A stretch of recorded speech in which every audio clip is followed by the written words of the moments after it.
Assalamualaikum warahmatullahi wabarakatuh. Selamat pagi anak-anak semua. Kali ini Bapak akan coba membahas satu persatu soal pretest pada pertemuan kedua kemarin ya. Nah, langsung saja. Ini pretest sifat kualitatif parutan, tapi poinnya hanya 3: konsentrasi, kemudian fraksi mol, dan larutan elektrolit non-elektrolit. Pada nomor 1 ini 55% sudah betul, artinya kalian sudah paham ya. Hanya ada beberapa, nah ini ada 32% jawabannya larutan.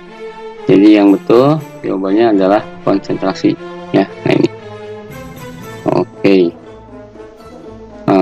Kenapa di sini menunjukkan kepekatan? Nah, kepekatan artinya berhubungan dengan jumlah zat terlarut. Kalau dalam satuan volume atau kilogram itu nanti kita namakan dengan konsentrasi. Untuk yang kedua, larutan, pengertiannya nah ini juga cukup banyak, artinya kalian sudah paham, mudah ya. Pengertiannya adalah campuran homogen yang terdiri dari 2 atau lebih zat. Artinya kalau larut cairan itu masih terlihat zat terlarutnya, seperti pada kopi atau misalnya santan, itu bukan larutan.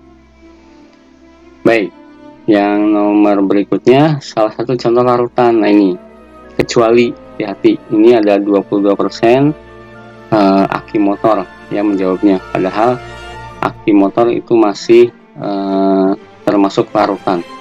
Oke, jawabannya adalah santan kelapa. Nah itu nanti masuk ke koloid, sistem koloid, ada di kelas 11. Berikutnya besaran konsentrasi yang bukan ya, artinya dia bukan besaran konsentrasi. Fraksi mol iya, molaritas iya, molalitas iya. Berarti yang bukan adalah suhu ya. Oke, cukup baik, 67%. Kemudian di sini konsentrasi ini mudah ya. Terbukti 58% menjawab dengan betul. 5 mol gula dilarutkan ke dalam 10 liter yang ditanya konsentrasi. Oke, konsentrasi. Oke, itu kita ambil dari mol per volume. Tadi molnya itu 5 mol, volumenya 10 liter. Itu cukup mudah, jawabannya 0,5 mol per liter atau 0,5 molaritas. Baik, kita lanjut ke nomor berikutnya. Molaritas banyaknya mol zat terlarut dalam 1 kg pelarut. Jawabannya betul ya. Ini ada yang terkecoh, ada 23%. Kalau dalam 1 liter zat pelarut berarti itu molaritas. Tetapi kalau dalam 1 kg ya, di satuannya massa, itu kita namakan dengan molalitas, seperti itu. Baik, nomor 7 ini agak-agak mengkhawatirkan. Nggak apa-apa. Nah, jadi sebanyak 10 gram zat A ya, jadi tidak diketahui. Nah, sebanyak 10 gram zat A ini ditanyakannya molalitas, berarti molalitas itu nanti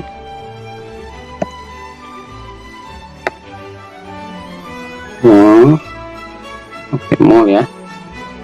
Nanti molnya itu bisa kita jabarkan lagi massa per ml ya, dikali 1000 per P. Itu massa zat pelarut dalam satuan gram. Baik, ini mr nya kita jabarkan dulu, 1000 per P. Baik, kita masukkan 10 gram, mr nya 2, 10 2. Oke, nah zat pelarutnya baik. Nah ini ternyata dalam kilogram, 10 kilogram. Oke, berarti di sini kalau diubah ke dalam gram berarti 10.000. Baik, kita sederhanakan setengah atau 0,5 molar.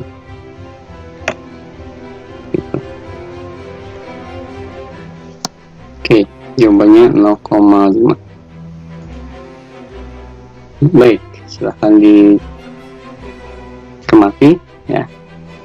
Sekali lagi untuk molaritas nanti satuannya dalam kilogram untuk zat pelarutnya ya, massa per mr kali 1000 per P. Nah ini 10 kilogram, hati-hati, berarti diubah dulu ke dalam gram ya. Kalau enggak pun misalnya kalian tetap mau dalam satuan kilogram, nah tidak usah menggunakan 1000 ya, angka 1000 ini, karena ini adalah faktor konversi ke dalam gram. Nah berarti langsung saja dibagi 10. Jawabannya 0,5 molar. Baik, nomor berikutnya ini fraksi mol, betul atau salah? Satuan konsentrasi yang menunjukkan perbandingan mol antara satu komponen terhadap mol seluruh komponen. Jawabannya betul ya. Masih banyak yang terkecoh ya, ada 28%. Baik. Oke, nomor 9 ini true or false. Susunan sitrun dimasukkan ke dalam 1 gelas air, diaduk sampai larut. Jadi dia menjadi larutan sitrun ya. Fraksi mol sitrun ditambah fraksi mol air itu sama dengan 1. Nah ini masih banyak yang kurang paham, ada 41%, cukup banyak. Ingat, kalian sudah belajar juga untuk fraksi mol di sini sitrun ya. Fraksi mol sitrun itu zat larutnya sitrun, fraksi mol dimasukkan ke dalam air. Nah fraksi mol zat larut ini jika ditambahkan selalu hasilnya 1. Oke, jadi kalau kalian mau mengecek jawaban kalian fraksi mol, nah cari kedua-duanya. Kalau jawabannya tidak sama dengan 1, maka perhitungan kalian salah ya. Fraksi mol itu harus berjumlah 1 jika dijumlahkan semua. Baik, lanjut. Pengertian larutan elektrolit cukup mudah juga, ada 79% yang betul ya. Pengertiannya larutan yang dapat menghantarkan arus listrik seperti itu. Oke. Nah, kemudian yang berikutnya perhatikan gambar. Oke, nah gambarnya seperti ini, ada lampu, 3 buah gambar, ada rangkaian lampu dihubungkan dengan kabel dan disambungkan ke dalam atau dimasukkan ke dalam sebuah larutan ya, di dalam gelas kimia. Lampunya yang gambar A itu mati, yang B itu redup, yang C itu terang. Ditanyakan gambar B, larutan apa? Karena dia redup, nyala lampunya, maka dia termasuk ke dalam larutan elektrolit lemah seperti itu. Oke, bagus, ini 71% betul, artinya cukup mudah ya, dan kalian sudah memahami. Baik, nomor 12 ini juga sama, larutan elektrolit kuat. Nah ini kalian harus dilihat tabel ya, jadi lihat tabel. Nah sebetulnya kalau kalian paham juga macam-macam larutan elektrolit kuat itu tidak melihat tabel pun sudah dapat jawabannya ya. Tentu saja di sini HCl. Gitu. Urea tidak yang menjawab, bagus. Cuka 4%, alkohol 7%. Oke, masih ada yang belum paham ya, atau kurang teliti mungkin. 13. Andaikan suatu zat dilarutkan ke dalam pelarut, ternyata molekul-molekulnya tampak seperti gambar di atas. gambarnya itu, nah ini di sini berarti ada ion positif, ion negatif. Nah, apa artinya? Dia terurai menjadi ion-ionnya secara sempurna nih, tidak ada yang nempel, tidak ada yang masih berikatan. Berarti larutan ini adalah larutan elektrolit kuat ya. Ya, banyak yang terkecoh juga kayaknya. Nah, hanya 49% yang betul ya. Baik, yang berikutnya. Oke, ini soal hitungan. Oke, Bapak kopikan dulu. Kita coba di sini ya. Oke.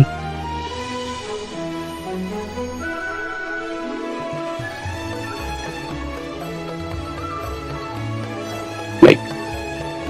Soalnya seperti ini.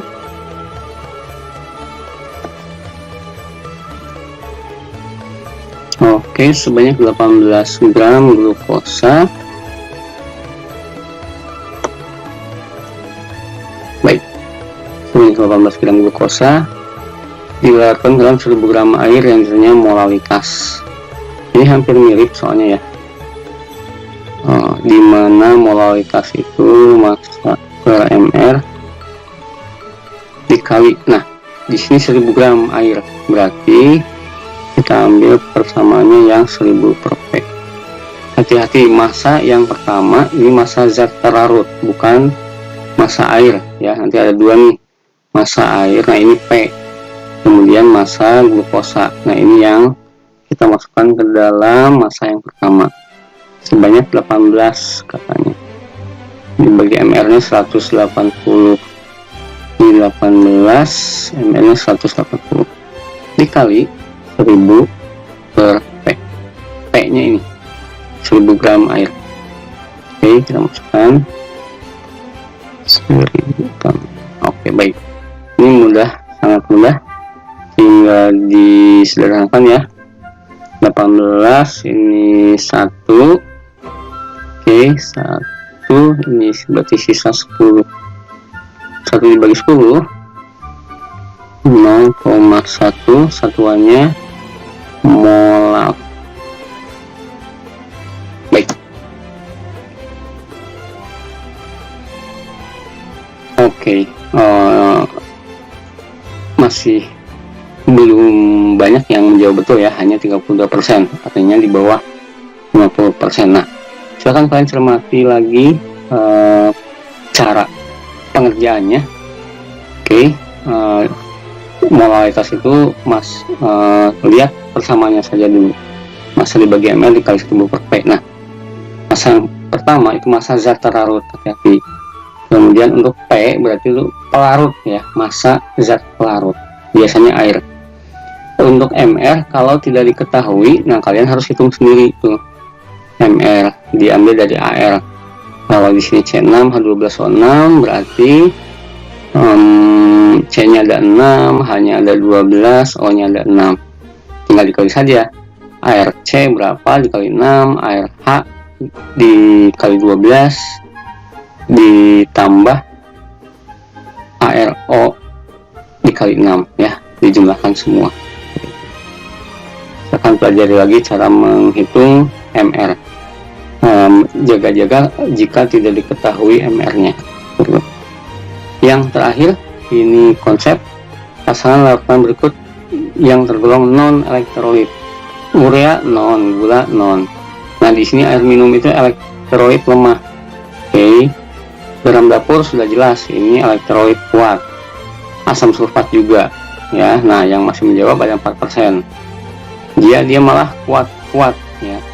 Kemudian air laut itu karena mengandung garam itu bisa digolongkan ke dalam elektrolit lemah.